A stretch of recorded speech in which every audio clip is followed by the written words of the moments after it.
6.4 Stygian, super easy to get Menacing. Here we have Shilonen with Scroll, Cosmo with VV, and the Traveler with Petra. Didn't get Petra there, but it doesn't really matter. Right now we're just doing some damage with Mualani and then also applying Pyro with the Traveler so that he gets to his next phase where he spawns a bunch of small Mandragoras, and then after that he'll have reduced res. So right here we get some good damage with Mualani, and yeah, he's gonna go down right now. We get Hydro on one of them, which is great because now we get the Hydro Res Shred on all of the small Mandragoras. I Mualani Burst to clear out a bunch of them. There's like 2 of them still left, but it doesn't matter. We've taken out most of them. And right here, he's going to pop back up. And we're not going to deal that much damage because I don't have a lot of my buffs active. But the next rotation is going to be really good. You're going to see I basically pull off the perfect rotation. I get the Scroll, I get the VV, and yes, I get the Petra with the Traveler. And you're about to hear my reaction in real time. I was trying to gun for like the shortest amount of time. Let's go. That's what you like to see! An 11-second reduction. Yes! Next up we have Knuckle Duckle. If you guys have seen the previous Stygian Onslaught with the Crab, this is pretty much the same thing. I funnel energy to official at the start, then it's all about getting all these Knuckles with Electro-charge to get them to fly into the boss. And it's a pretty fast process, but there's really nothing special about this boss. It's just cycling through your abilities, trying to not to die because there's no sustain in this team, or no healing in this team, or no shield.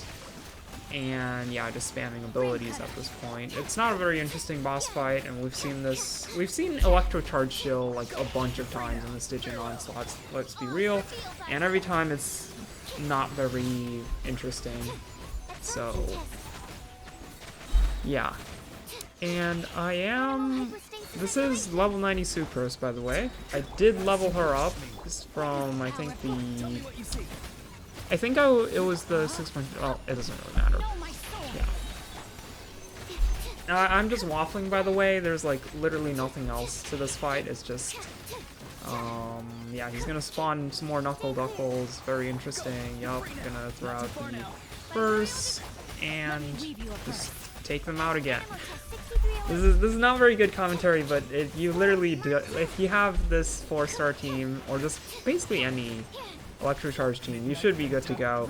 You don't really have to think about it too much. Sucrose basically counters the Knuckles very well, just by swirling all of them, and you get a bunch of Electro-charge. I was able to get a faster clear than this by putting a 5-star weapon on Auroron, but it really doesn't matter. Yep, super easy clear right there. For the third boss, we have the Cryo automaton thing. It chills Cryo, but here you're gonna see me swap to Sealali, use Sack Frags to get 2 procs so that I can get the skill Cryo app going.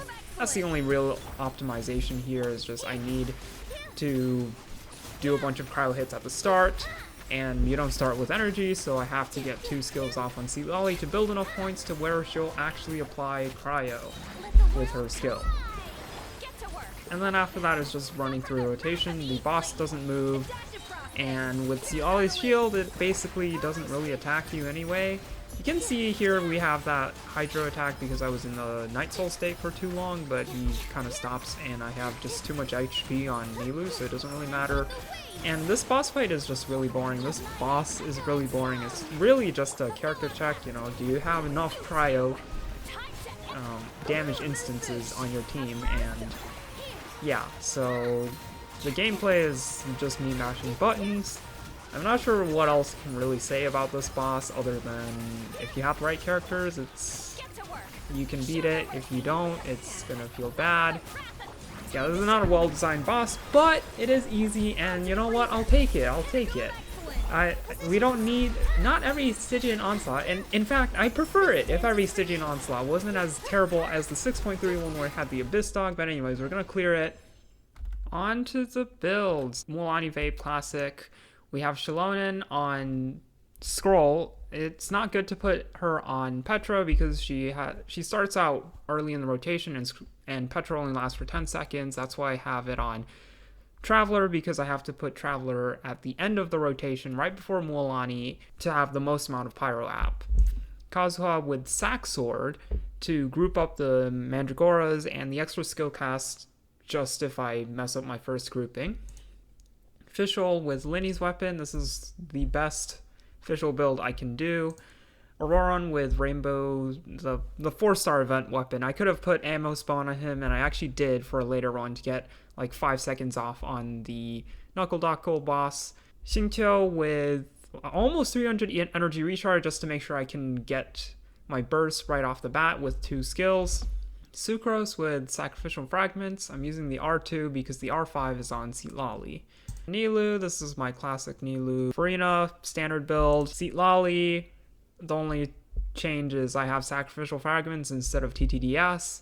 And Escoffier, pretty standard build.